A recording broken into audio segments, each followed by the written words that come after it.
a Sociedade Deportiva Compostela, un dos clubes históricos do fútbol galego.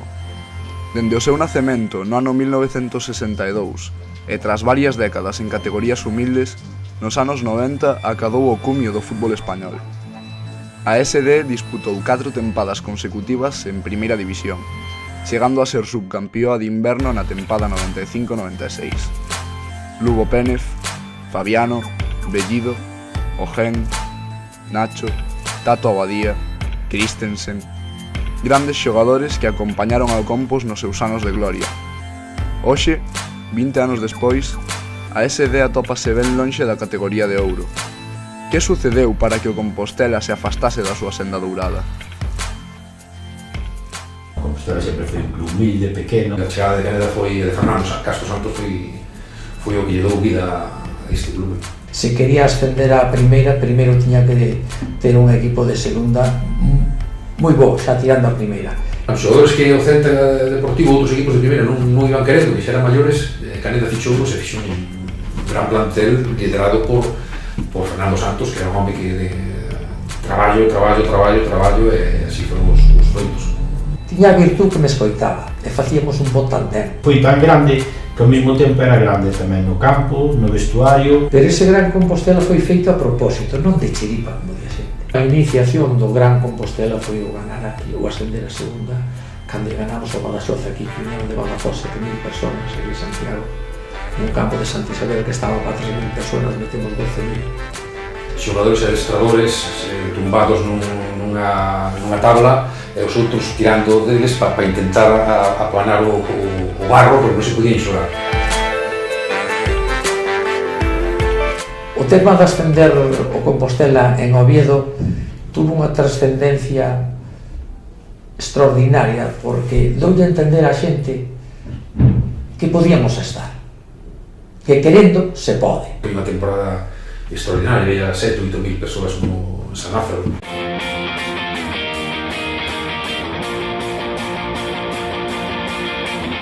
Ver 28.000 personas que nunca se verán en Santiago, en Oviedo todas de Santiago e comarca, que daqui a Oviedo estaba cheo de bandeiras. A verdade é que nadie contaba que o Compos pudera un desempate en a Añada de Lorrego. Hubo cantidad de xente en mitad de semana que se colleu un autobús desde Santiago foi ao Oviedo. E a celebración impresionante. As 5 ou 6 da mañán, pechamos os xogadores a plantilla nunha discoteca, e o día seguinte en autobús para Santiago, eles, nós en coche sin dormir, sin dormir que había recibimento aquí na Praza do Oviedo. O Compostela non pensaba que iba a ascender a primeira división, eso nos daba unha tranquilidade, nos daba unha hora de xogar. Yo non tengo a sensación de que un jugador que gana la Copa Europa lo pase mejor que yo o disfrute más que yo en ese día, ¿no? Era un equipo sin complejos. Donde nos demostramos a nosotros mismos que, aun siendo un club modesto, podíamos hacer grandes cosas en Primera División. Moría de xente que subía cara a San Lázaro dentro da Plaza Roxa, que quedaban, iban por todos os bares subindo 3 horas antes hasta San Lázaro. Pero daquela firmei un equipo para xogarme o campeonato. E foi cando me fixeron a xogada todos, os políticos, todo o mundo, a caza de Canela. A afición estaba moi ilusionada porque o equipo o fixo moi ben nas 4 temporadas, incluso na temporada do descenso pudo salvarse. Prácticamente foi a temporada que con máis puntos baixou un equipo.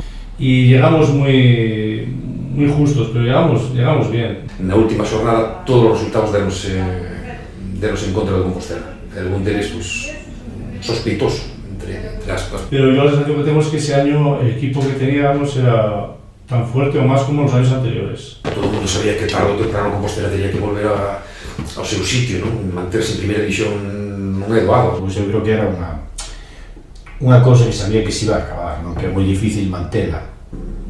Aí Caneda, pois, a cidade non respaldou. Caneda era unha persoa moi especial e tivo altercados con moita xente, sobre todo os políticos. Entón, bueno, todos os políticos da cidade de Galicia prácticamente o tiñan empezado, non?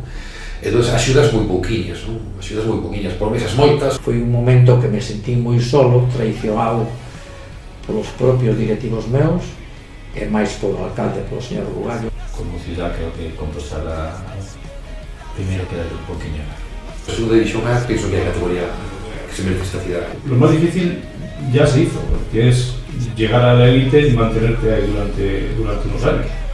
O sea, esa historia ya está en la ADN para el club para siempre. Si eu tuvera os cargos que ten este presidente e as condicións que se dan ahora no fútbol, en 3 anos volvería a estar en primeiro. Y a mí no me amenazas más.